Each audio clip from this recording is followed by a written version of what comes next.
Hello friends, welcome to forex Raja, आपका channel USD INR analysis के लिए। हिंदी वाले एक सेकंड रुक जाए for those people looking for English analysis और English translation of this video. Just forward the video to the middle of the video till the end is the English analysis. तो दोस्तों आइए देखते हैं आज क्या हुआ मार्केट में।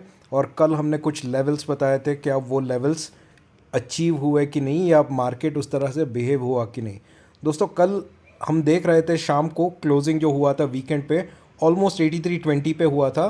तो मैंने आपको क्लियरली बोला था कि 83.18 बहुत इंपॉर्टेंट लेवल है।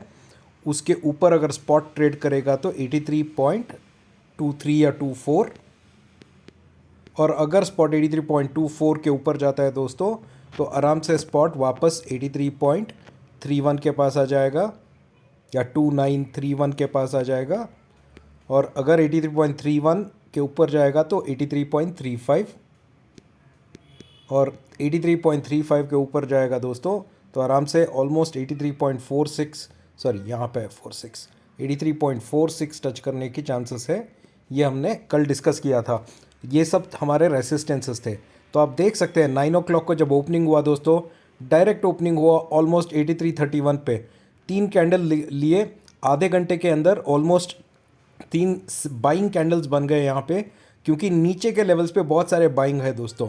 ये मैं बहुत सारे मेरे पिछले कितने दिनों के एनालिसिस में मैं बोल रहा हूँ कि जब भी स्पॉट 83.20 के पास आएगा तो बाइंग का अपॉर्चुनिटी बनता है, रिवर्सल्स आ सकती है। और आज भी देखा आपने, ये तीनों कैंडल रिवर्सल्स दे दिया। वापस हम 83.31 के ऊपर गए, 83.35 को ब्रेक किया तो उसके ऊपर सस्टेन करने लगे। क्लोजिंग जो हुआ दोस्तों हमारा 5 o'clock का, वो स्ट्रॉन्ग था, हाईएस्ट पॉइंट पे क्लोजिंग हुआ, जिससे कॉन्फिडेंस ये लगता है कि ऑलमोस्ट ऊपर जाएगा। तो आप देख सकते हैं करीबन 8 बजे के पास ऑलमोस्ट 83.44 को टच किया या 43 को टच करके ये कैंडल अभी 83.40 के पास ही घूम रहा है। ईजिली जो भी हमने ये रेसिस्टेंसेस प्लान किया था, सारे रेसिस्टेंसेस को पार करके ऊपर गया। हमने 2 ट्रेड लिया था आज, एक था फ्यूचर्स में, एक था ऑप्शंस में। दोनों ने अच्छे प्रॉफिट कमाए और हमने ट्रेड एग्जिट भी कर दिया, क्योंकि मैं इंट्राडे ट्रेडर हूँ। ठीक है दोस्तों, तो इसीलिए बोलता हूँ सपोर्ट्स एंड रेसिस्टेंसेस को जानिए। हर सपोर्ट और रेसिस्टेंस पे क्या रिवर्सल्स हो रहा है कि नहीं वो जानना इंपॉर्टेंट है। हर सपोर्ट और रेसिस्टेंस पे वॉल्यूम एक्शन क्या बन रहा है मार्केट में, वॉल्यूम एक्शन कहाँ से देखूं, अगर ये आपका नेक्स्ट सवाल है तो जवाब ये है, आप फ्यूचर्स में देख लो वॉल्यूम एक्शन कि हर सपोर्ट, हर स्पॉट का सपोर्ट जब ब्रेक होता है तो वॉल्यूम एक्शन का रिएक्शन क्या है, वो आप फ्यूचर्स में देख लीजिए। वो सबसे इजी इंडिकेटर है आपको, जिससे आपको पता चलेगा कि आपको कौन सा ट्रेड लेना है। ठीक है, तो इस हिसाब से पूरा दिन गया है दोस्तों। चलिए अब देखते हैं हम आगे क्या हो सकता है। तो दोस्तों एक बात ये है कि हम बहुत 3-4 दिनों से ये देख रहे हैं कि परसों तो एक वॉलेटिलिटी आया था फ्राइडे को, जहाँ से पुल डाउन हुआ था। क्यों पुल डाउन हो गया, इसका रीज़न था पावेल का स्पीच।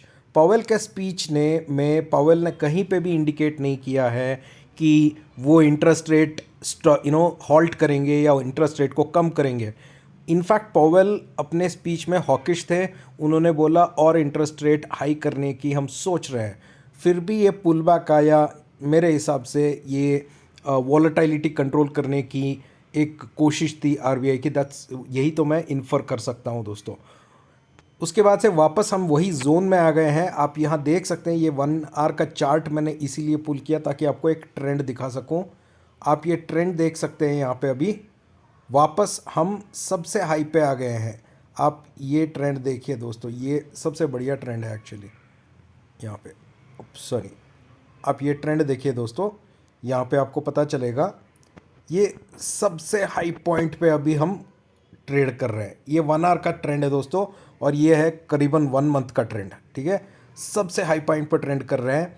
और ये जो हाई पॉइंट बना था दोस्तों, ये बना था करीबन आई डोंट नो नवंबर के पास, कहीं नवंबर के बिगिनिंग पे, और ये हाई पॉइंट लगा था ऑलमोस्ट 83.57 के पास, और ये लगा था ओवरनाइट, नाइट टाइम पे। और फिर वही पुल बैक आ गया था वापस दोस्तों, वापस 83.3 के पास पुल बैक आ गया था। तो ये एक पॉइंट को हमें याद रखना है दोस्तों, और इसी पॉइंट के बेसिस पे हम क्या करेंगे, अगर मैं वन डे का 1 आवर का चार्ट देखूं, यहाँ पे मेरे को एक यहाँ पे मेरे को एक कप आ रहा है और ये हैंडल ब्रेकआउट हो चुका है। ये है 1 आवर पे, ठीक है। अब हम एक और व्यू लेते हैं, सॉरी, अब हम एक और व्यू लेते हैं 15 मिनट्स के ट्रेंड पे। मतलब अब भी जो स्पॉट प्राइस घूम रहा है उस ट्रेंड पे अगर हम देखें तो अभी भी ब्रेकआउट बाकी है दोस्तों। ये है कप, ये हैंडल, ये डायरेक्शन में जा रहा है, पर ऐसा जाना चाहिए इसको ऊपर के डायरेक्शन में और स्ट्रेट लीनियर ऊपर जाना चाहिए। मतलब हैंडल ऐसे बन के एक बड़ा ब्रेकआउट ऐसे देना चाहिए। तो जिस तरह से कैंडल स्ट्रक्चर बन रहा है दोस्तों, मोटा मोटा, वो बुलिश टाइप के इंडिकेशंस दे रहा है। तो हमें फ़िलहाल तो बुलिश रहना पड़ेगा। और मैं अपने एनालिसिस से ये बताऊंगा कि कल का क्या मैं लक्ष्य या टारगेट लेके चलूँ दोस्तों, ठीक है। तो कल के लिए दोस्तों सबसे एक इम्पॉर्टेंट लेवल आपको ऑब्जर्व करना पड़ेगा, वो है 83.37। अगर स्पॉट 83.37 के ऊपर है दोस्तों तो बाई साइड पे बनना चाहिए। पहला टारगेट हम जो देख रहे हैं वो है 83.41 और इसके पास ही एक सबसे इम्पॉर्टेंट रेसिस्टेंस है, वो है 83.44 दोस्तों। और अगर हमने 83.44 ब्रेक किया दोस्तों तो आराम से स्पॉट 83.53 को जाएगा। 83.53 के पास 83.57 और 83.57 के ऊपर गया तो नेक्स्ट टारगेट आएगा 83.69। ये है अपसाइड के रेसिस्टेंस, याद रखिए दोस्तों, अपसाइड के रेसिस्टेंस है ये। अगर स्पॉट 83.37 के नीचे गया तो क्या करें? नो ट्रेड है, मतलब ट्रेड मत लीजिए, सेल ना कीजिए ना बाई कीजिए, वेट कीजिए, क्योंकि कितना फॉल होगा वो आपको देखना पड़ेगा। तो नीचे की तरफ सपोर्ट अभी 83.35 है, 83.31 है, 83.29 है। तो नीचे के साइड बहुत सारे सपोर्ट्स है दोस्तों, ये सारे सपोर्ट्स है। तो डाउन साइड पे आएगा तो सेल नहीं करूँगा, मैं वेट करूँगा सही ट्रेड लेने के लिए। अप साइड पे अभी मेरा शायद मेरा वो जोन आ गया है जहाँ पे ब्रेकआउट देके ऑल टाइम हाई जाने की चांसेस रख सकता है दोस्तों। तो कल इसी रेसिस्टेंस और सपोर्ट्स के ऊपर और वॉल्यूम एक्शन और प्राइस एक्शन को देखते हुए ट्रेड ले लूँगा दोस्तों मैं। आशा करता हूँ कि आपको वीडियो अच्छा लग रहा है। जो भी मेरा वीडियो पहली बार देख रहा है मैं उनको रिक्वेस्ट करता हूँ कि मेरा चैनल को सब्सक्राइब कीजिए और बेल आइकन ज़रूर दबा दीजिएगा दोस्तों। और अगर आपको मेरे साथ टेलीग्राम पे जुड़ना है तो नीचे डिस्क्रिप्शन के इसी वीडियो के नीचे के जो डिस्क्रिप्शन है ना, उसे क्लिक कीजिए और टेलीग्राम के चैनल पे मेरे साथ जुड़ जाइए दोस्तों। ट्रेडिंग आवर्स पे मैं अपडेट्स देता रहता हूँ, ठीक है। Now let's do the analysis in English. So friends, welcome to forex Raja, your channel for USD INR analysis. So friends, let's see what happened today in the market and compare it with our analysis that we did yesterday, right? So friends, as you can see, on Sunday, on last Friday when we got the closing was almost near 82.2, which was the official closing 83.20. And I had clearly told you that in the analysis that we'll be watching out for an important level, which is 83.18. If spot is above this, then the next important level that we expect is 83.24. Above 83.24, friends, I had clearly told you spot should easily move up to almost 83.31, and above 83.31 spot should try to break up 83.35, and above 83.35, friends, I think I told you 83.46 should come. All right, these were our resistances. So you can see here at 9 o'clock in the morning, already spot when it opened almost above 83.24. Quickly in half an hour it broke 83.21. In the entire day it went and broke 83.35 and sustained above that. And in fact at 5 o'clock, if you see, the closing was at the highest level, friends, which is a most encouraging thing. Normally what we would see would be that the closing would be on the downside, people would do sell off, but this time people have not done sell off, which is the most important thing to observe here, friends. and that's the reason I feel the current market is bullish. The trend looks bullish because on Friday, when we had Powell, that is Jerome Powell, gave his speech, right? Even after his speech, the market fell, or dollar rupee became stronger. But for rupee to strengthen, there was no logic because Powell's speech was not dovish, it was hawkish.